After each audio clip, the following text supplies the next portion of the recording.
भक्तजनों, आज आप सुने विनायक चतुर्थी व्रत कथा। श्री विनायक गणेश चतुर्थी व्रत की पौराणिक कथा के अनुसार एक बार भगवान शिव और माता पार्वती नर्मदा नदी के किनारे बैठे थे। वहाँ माता पार्वती ने भगवान शिव से समय व्यतीत करने के लिए चौपार खेलने को कहा। शिव चौपार खेलने के लिए तैयार हो गए, परंतु इस खेल में हार जीत का फैसला कौन करेगा, यह प्रश्न उनके समक्ष उठा तो भगवान शिव ने कुछ तिनके एकत्रित कर उसका एक पुतला बनाकर उसकी प्राण प्रतिष्ठा कर दिया और पुतले से कहा, बेटा, हम चौपार खेलना चाहते हैं, परंतु हमारी हार जीत का फैसला करने वाला कोई नहीं है, इसलिए तुम बताना कि हम दोनों में से कौन हारा और कौन जीता। उसके बाद भगवान शिव और माता पार्वती का चौपार खेला शुरू हो गया। यह खेल 3 बार खेला गया और संयोग से तीनों बार माता पार्वती ही जीत गई। खेल समाप्त होने के बाद बालक से हार जीत का फैसला करने के लिए कहा गया तो उस बालक ने महादेव को विजय बताया। यह सुनकर माता पार्वती क्रोधित हो गई और क्रोध में उन्होंने बालक को लंगड़ा होने की कीचड़ में पड़े रहने का श्राप दे दिया। बालक ने माता पार्वती से माफ़ी मांगी और कहा कि यह मुझसे अज्ञानतावश ऐसा हुआ है, मैंने किसी दृश्य भाव में ऐसा नहीं किया है। बालक द्वारा क्षमा मांगने पर माता ने कहा, यहाँ गणेश पूजन के लिए नाग कन्या आएगी, उनके कहे अनुसार तुम गणेश व्रत करो, ऐसा करने से तुम मुझे प्राप्ति करोगे। यह कहकर माता पार्वती शिव के साथ कैलाश पर्वत पर चली गई। 1 बरस के बाद उस स्थान पर नाग कन्या आई। तब नाग कन्याओं से श्री गणेश के व्रत की विधि मालूम करने पर उस बालक ने 21 दिन लगातार गणेश जी का व्रत किया। उसकी श्रद्धा से गणेश जी प्रसन्न हुए। उन्होंने बालक को मनोवांछित फल मांगने के लिए कहा। उस पर बालक ने कहा, हे विनायक, मुझ में इतनी शक्ति दीजिए कि मैं अपने पैरों से चलकर अपने माता पिता के साथ कैलाश पर्वत पर पहुंच सकूं और वो यह देखे प्रसन्न हो जाए। तब बालक को वरदान देकर श्री गणेश अंतर्ध्यान हो गए। इसके बाद वो बालक कैलाश पर्वत पर पहुंच गया और कैलाश पर्वत पर पहुंचने की अपनी गाथा उसने भगवान शिव को सुनाई। चौपार वाले दिन से माता पार्वती शिव जी से विमुख हो गई थी। अत देवी के रुष्ट होने पर भगवान शिव ने भी बालक के बताया अनुसार 21 दिनों तक श्री गणेश का व्रत किया। इस व्रत के प्रभाव से माता पार्वती के मन से भगवान शिव के लिए जो नाराज थी वो समाप्त हो गई। तब यह व्रत विधि भगवान शंकर ने बताया, पार्वती को बताई। यह सुनकर माता पार्वती के मन में भी अपने पुत्र कार्तिकेय से मिलने की इच्छा जागृत हुई। तब माता पार्वती ने भी 21 दिन तक श्री गणेश का व्रत किया और दुर्वा फूल और लड्डुओं से गणेश जी का पूजन अर्चना की। व्रत के 21वां दिन कार्तिकेय सवाए माता पार्वती जी से आ मिले। उस दिन से श्री गणेश चतुर्थी का यह व्रत समस्त मनोकामनाओं की पूर्ति करने वाला व्रत माना जाता है। इस व्रत को करने से मनुष्य के सारे कष्ट दूर होकर मनुष्य को समस्त सुख सुविधाएं प्राप्ति होती है। भक्त जनों, आज आप सुने गणेश भगवान की व्रत कथा, बुधवार व्रत कथा। एक समय की बात है कि साहूकार अपनी पत्नी को लाने के लिए अपने ससुराल गया। कुछ दिन रहने के बाद उसने अपनी पत्नी के साथ अपने घर आने की सोची। दुर्भाग्य से उस दिन बुधवार का दिन था। लड़की के परिवार वालों ने कहा कि आज बुधवार का दिन है, जो कि किसी कार्य हेतु शुभ नहीं माना जाता है, इसलिए आज तुम मत जाओ। किंतु साहूकार ने किसी की एक ना मानी और पत्नी समेत अपने ससुराल से घर को चल दिया। रास्ते में साहूकार की पत्नी को प्यास लगी। उसने साहूकार से कहा। साहूकार ने कहा, तुम बैलगाड़ी में ही बैठो, मैं पानी लेकर आता हूँ। जब वो पानी लेकर आया तो उसने देखा कि उसकी शक्ल का एक आदमी उसकी पत्नी के साथ बैठा है। तब उसने जाकर उस पुरुष से पूछा, तुम कौन हो? तब उसने कहा, मैं साहूकार हूँ। और फिर दोनों के बीच में झगड़ा शुरू हो गया और वहाँ लोगों और कुछ सिपाही आ गए, जिन्होंने उस स्त्री से पूछा, तुम्हारा पति कौन है? तब वो इसका उत्तर ना दे सकी और साहूकार अपने मन में कहने लगा कि यह प्रभु की कैसी लीला है। तब आकाश से वाणी हुई और बोले, मूर्ख, आज बुधवार का दिन था, तब भी तूने आज ही गमन किया। यह सब भगवान बुद्धदेव के प्रकोप से हो रहा है, वो तुझसे रूठे हुए है। तब साहूकार ने भगवान बुद्धदेव से क्षमा याचना किया।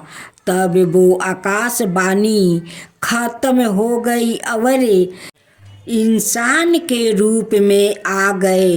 बुद्धदेव भी अदृश्य हो गए और फिर साहूकार अपनी पत्नी संग लेके घर गया और भगवान बुद्धदेव की पूजा की। जो भी इस व्रत कथा को सुनता है, उसको बुधवार की यात्रा करने का पाप नहीं लगता है। दूसरा पाठ। समातापुर नगर में मधुसूदन नाम का एक व्यक्ति रहता था।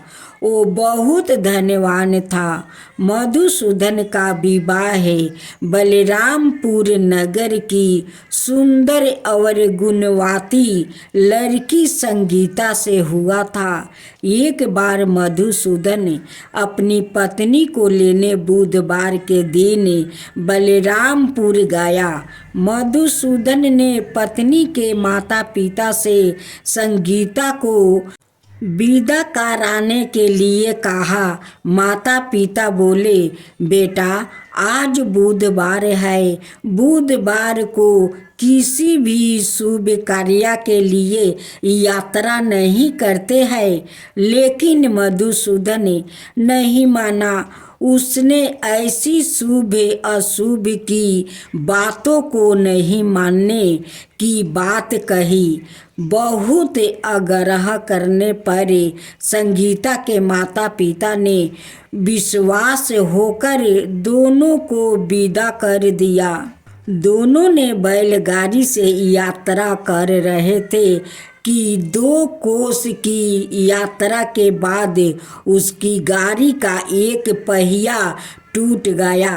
वहाँ से दोनों ने पैदल ही यात्रा शुरू किया। रास्ते में संगीता को प्यास लगी। मधुसूदन उसे एक पेड़ के नीचे बैठाकर जल लेने चला गया। थोड़ी देर बाद जब मधुसूदन कहीं से जल लेकर वापस आया तो वो बुरी तरह हैरान हो उठा, क्योंकि उसकी पत्नी के पास उसकी ही शकल सूरत का एक दूसरा बेआकित बैठा था। संगीता भी मधुसूदन को देखकर हैरान रह गई। वो दोनों में कोई अंतर नहीं कर पाई। मधुसूदन ने उस बेआकित से पूछा, तुम कौन हो और मेरी पत्नी के पास क्यों बैठे हो? मधुसूदन की बात सुनकर उस बेआकित ने कहा, अरे भाई, यह मेरी पत्नी संगीता है। मैं अपनी पत्नी को ससुराल से विदा करा कर लाया हूँ, लेकिन तुम कौन हो जो मुझसे ऐसा प्रश्न कर रहे हो? मधुसूदन ने लगभग चीखते हुए कहा, तुम जरूर कोई चोर या ठग हो। यह मेरी पत्नी संगीता है। मैं इसे पेड़ के नीचे बैठाकर जल लेने गया था।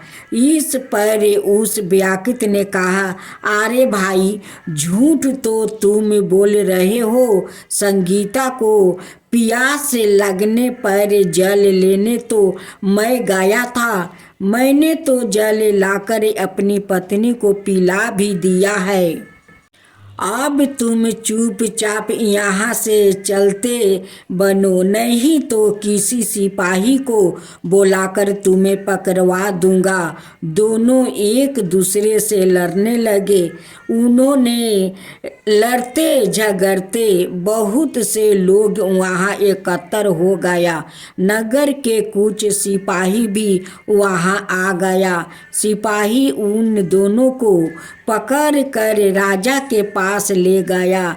सारी कहानी सुनकर राजा भी कोई निर्णय नहीं कर पाया। संगीता भी उन दोनों में से अपने वास्तविक पति को नहीं पहचान पा रही थी।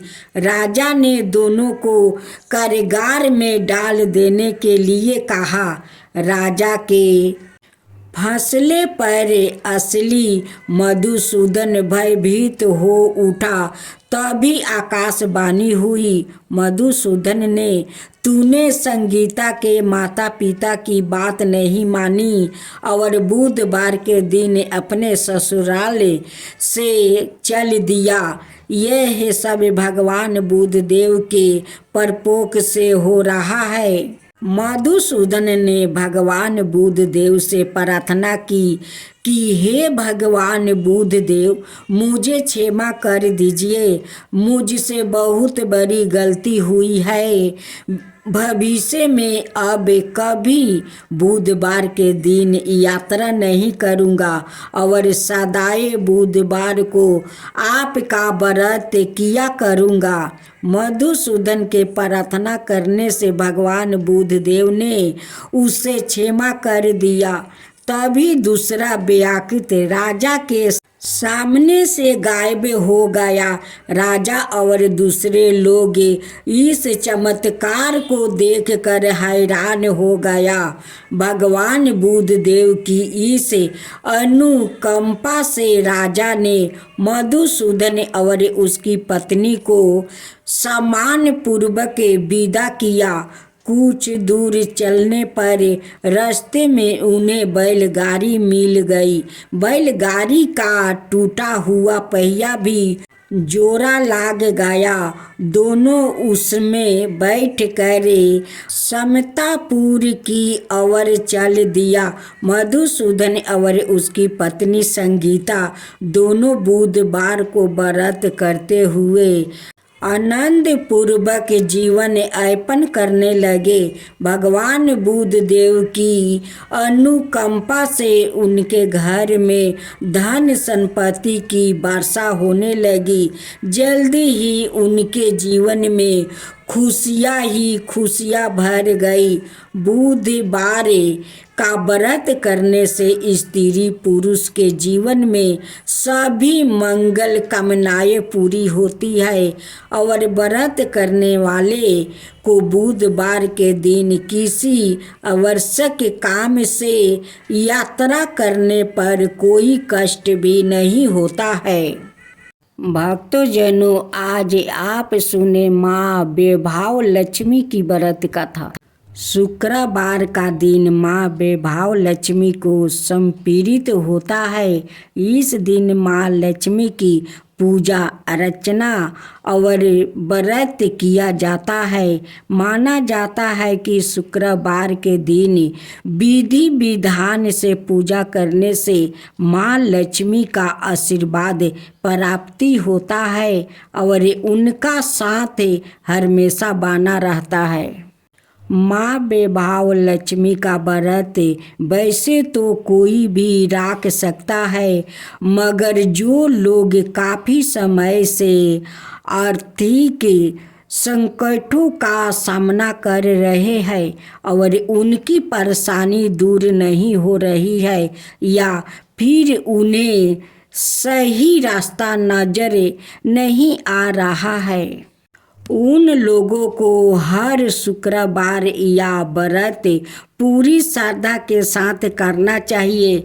घर में दरिद्रता, कलेश, धन संकट, व्यापार में बरकत ना होने जैसी विपत्तियों से छुटकारा पाने के लिए हर शुक्रवार माँ वैभव लक्ष्मी का व्रत और पूजा करने का विधान है।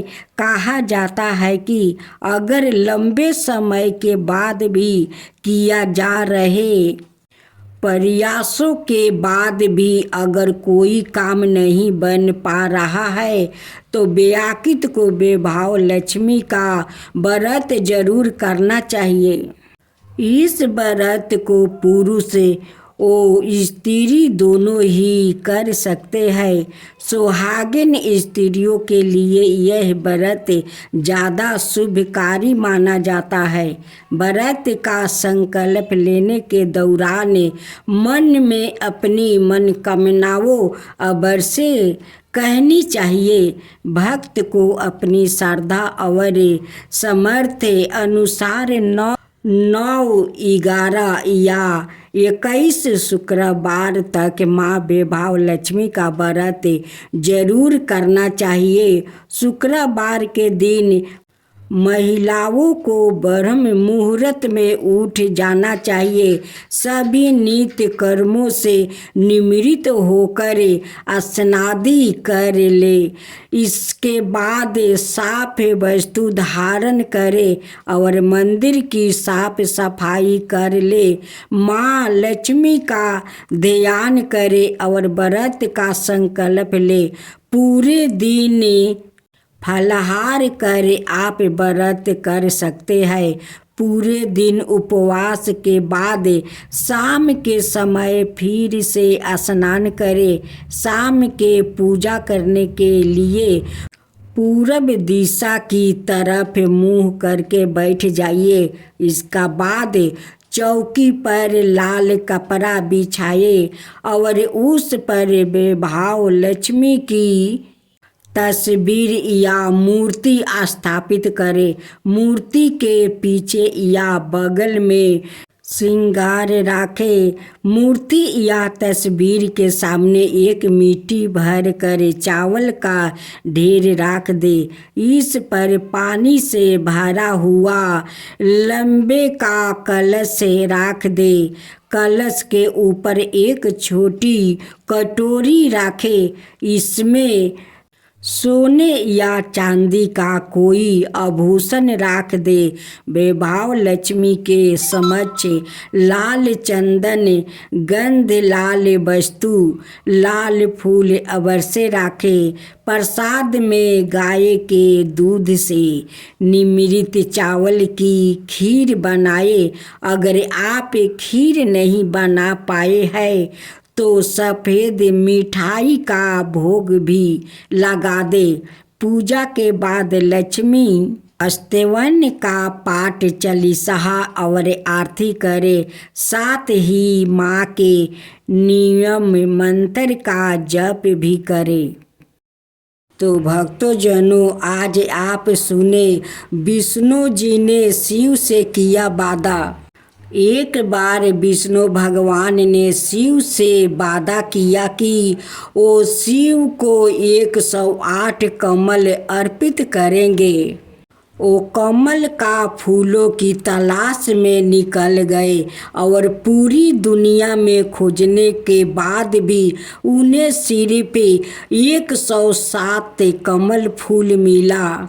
एक फूल कम था। उन्होंने आकर सब कुछ शिव के सामने रख दिया। शिव ने अपनी आंखें तो नहीं खोली, वो सिर्फ मुस्कुराए क्योंकि एक कमल का फूल कम था। फिर विष्णु भगवान ने कहा, मुझे कमल नयन कहा जाता है, जिसका अर्थ है कमल के फूलों की तरह आँखों वाला भगवान। मेरी आँखें किसी कमल की तरह है, सुंदर है, तो मैं अपनी एक आँखें अर्पित करता हूँ। और उन्होंने तुरंत अपनी दाहिनी आँख निकाल कर शिवलिंग पर रख दिया। इस तरह की भेंट से प्रसन्न होकर शिव ने विष्णु को प्रसिद्ध सुदर्शन चक्र दिया। जय हो गंगा मैया की जय हो। एक गरीब ब्राह्मण था। ब्राह्मण देव बहुत गरीब था। वो भिक्षा मांगकर अपना परिवार को पोषण पालन करता था। ब्राह्मण देव बहुत दूर दूर भिक्षा मांगने चले जाते कि दूर नहीं जाऊंगा तो मुझे ज़्यादा तो दक्षिणा नहीं मिलेगा, दूर दूर जाऊंगा तभी तो मुझे बहुत सारा दक्षिणा मिलेगा, तो हमारा परिवार को पोषण पालन अच्छा से हो जाएगा। ब्राह्मण देव अपना परिवार को कभी दुख तकलीफ नहीं देते, अपना परिवार को हमेशा खुशी खुशी रखते। एक दिन ब्राह्मण देव भिक्षा मांगकर घरे आते हैं और अपना ब्राह्मणी से कहते हैं कि सुनते हो जी, देखो काल सब लोग बैसाखी स्नान करने जाते हैं, हम लोग भी चलेंगे। ब्राह्मणी कहती है कि आपका खुशी के लिए मैं कहीं भी चलने के लिए तैयार हूँ, चलिए हम लोग भी बैसाखी स्नान करेंगे। ब्राह्मण देव अपना परिवार को लेकर बैसाखी स्नान करने चल देते हैं।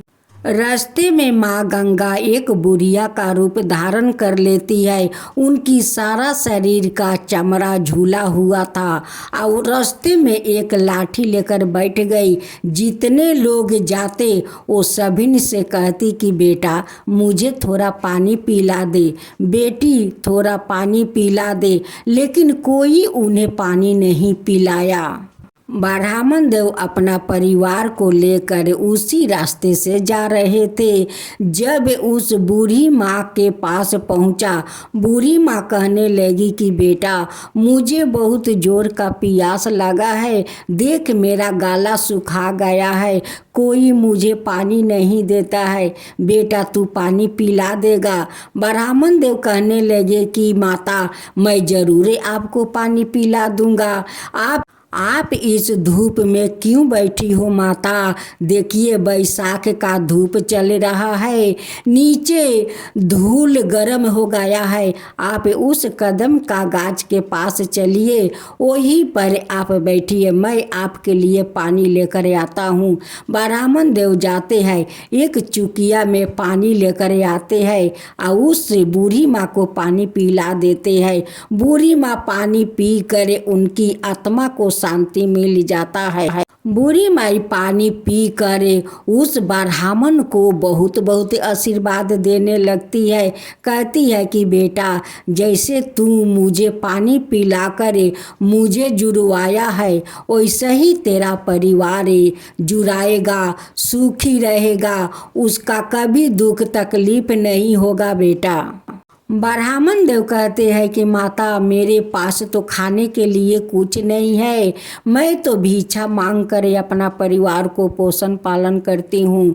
मैं गंगा स्नान करने जाती हूँ, जब बैसाखी स्नान करके वहाँ से लौटूंगी तो आप यही कदम के गाछ के पास बैठे रहिए, कहीं मत जाइए, जो मिलेगा मेला में वही आपके लिए मैं ले आऊँगा, आप यहाँ पर बैठकर खाइए माता, कहीं मत जाइए। कहती है कि ठीक है बेटा, तू जा, मैं यहीं पर बैठी रहूँगी। वो तो कोई बूढ़ी माँ तो थी नहीं, वो तो साक्षात माँ गंगा थी। ब्राह्मण देव अपना परिवार को लेकर जाते हैं, बैसाखी गंगा स्नान करते हैं। अपना पत्नी से कहते हैं कि देखो, मैं यही घाट पर एक गमछा बिछा देती हूँ, आते जाते लोग तो कुछ ना कुछ तो दान दे ही देंगे, कुछ पैसा, कुछ चिवड़ा, कुछ मूढ़ी तो दे ही देंगे, वही हम लोग खाकर तब चलेंगे और उसी में से कुछ बचाकर उस बूढ़ी माई के लिए ले चलेंगे। ब्राह्मण देव वही पर गमछा बिछाकर बैठ जाते हैं। आते जाते लोग कोई चिवड़ा देता है, कोई बतासा देता है, कोई पैसा देता है। ऐसे उनके गमछा पर देते देते कुछ तो अन्न इकट्ठा हो गया। वहाँ पर सब परिवार मिलकर खाए और बूढ़ी माँ के लिए बचा कर ले आए। जब ब्राह्मण देव अपना परिवार को लेकर आते हैं, उस कदम के पेड़ के पास जाते हैं, देखते हैं कि बूढ़ी माई तो यहाँ पर नहीं है। ब्राह्मण देव कहने लगे कि बूढ़ी माई तो चल नहीं पा रही है, बूढ़ी माँ कहाँ चली गई ये धूप में? बूढ़ी माँ तो भूखे प्यासे होंगी, ना जाने बूढ़ी माँ कहाँ चली गई। उन्हें तो मैं बोल कर गया था कि माता, आप यहीं पर बैठे रहिए, कहीं मत जाइए, फिर भी बूढ़ी माता कहाँ न कहाँ चली गई। जब ब्राह्मण देव अपना घर पहुँचते हैं, देखते हैं कि बूढ़ी माई तो उनकी दरवाजे पर बैठी हुई है। अब ब्राह्मण देव देख कर बहुत आश्चर्य में पड़ गए कि ये बूढ़ी माई तो चल नहीं पा रही है, हम लोग के घर कैसे आ गई, हम लोग के घर का पता ये कैसे जानती है। ब्राह्मण देव उस बूढ़ी माई से पूछते हैं कि माँ, आप तो चल नहीं पा रही है, आप कैसे यहाँ पर आ गई, आपको पता कैसे चला कि ये मेरा घर है? तब भेष रूपी माँ गंगा कहती है कि बेटा, ये के गोरू गाड़ी वाला था, वो अपना गाड़ी पर मुझे उठा लिया और बोला कि माता जहाँ जाना है वहाँ पर बोलिए, मैं ले चलता हूँ। वो ले आया, आए ही पर मुझे उतार दिया। मुझे तो पता नहीं है बेटा कि ये तेरा घर है, बस गाड़ी वाला लाया और यहीं पर उतार दिया, बोला कि ये ब्राह्मण का घर है। लेकिन माँ गंगा को तो सब कुछ पता है, उनकी दुख तकलीफ भी पता है, उनकी घर दुआर भी पता है। माँ से भला कुछ छुपता है? माँ तो सब देखती है, सब जानती है। ब्राह्मण देव कहने लगे कि माता, आपको तो बहुत भूख लगी होगी, ये लीजिए चिवड़ा और बतासा खा लीजिए, और खा कर यही चौकी पर आप सो जाइए, आराम कीजिए। जब रात को ब्राह्मण परिवार सो गया तो माँ गंगा भला कैसे सोती। वो उठ कर अपना चरण उनकी दरवाजे पर छोड़ देती है। एक मोहर भरा कलश उनकी दरवाजा पर रख कर अब माँ गंगा तो अंतर्ध्यान हो जाती है। जब सुबह हुआ तो ब्राह्मण ब्राह्मणी का आँख खुला। वो आकर माता को देखने लगे। देखते हैं कि चौकी पर तो माता है नहीं, यहाँ पर तो 2 चरण पलुका है, मोहर भरे कलश है। अब तो ब्राह्मणी कहती है कि स्वामी, वो कोई बूढ़ी माई नहीं थी, वो तो माँ गंगा थी, साक्षात माँ गंगा थी। आप जो माँ को वहाँ पर पानी पियाया था उसकी कर्ज माँ चुकाया है। घर में जो बतासा चिवड़ा खिलाए थे उनकी कर्ज माँ चुका कर चली गई। ब्राह्मणी कहती है कि स्वामी, हम लोग का भाग्य कितना अच्छा है कि माँ बैसाखी गंगा हम लोग का दर्शन दिया, आपको हाथ से पानी पिया, आपका हाथ का चिवड़ा बतासा खाया। कितना हम लोग तकदीर वाले हैं कि माँ गंगा दर्शन भी दिया और आपका हाथ का भी भोजन भी किया। इतना सारा धन माँ देकर गए कि ये धन हम लोग के कभी शेष नहीं होगा। अब ब्राह्मण ब्राह्मणी बहुत अच्छा अपना महल बना लेते हैं। अब वो लोग आज़ाद से रहने लगा। सारा दुख तकलीफ माँ गंगा लेकर चली गई और उनकी घर में धन भर गई। हे माँ गंगा, जैसे आप उस ब्राह्मण को दर्शन दिया, उनकी हाथ से भोजन किया, वैसा ही सबका ऊपर कृपा कीजिए, सबका दर्शन दीजिए। हे माँ गंगा, सब कोई का दर्शन दीजिए, वैसा ही सबका घर में धन भर दीजिए। माँ गंगा की जय हो, माँ गंगा की जय हो।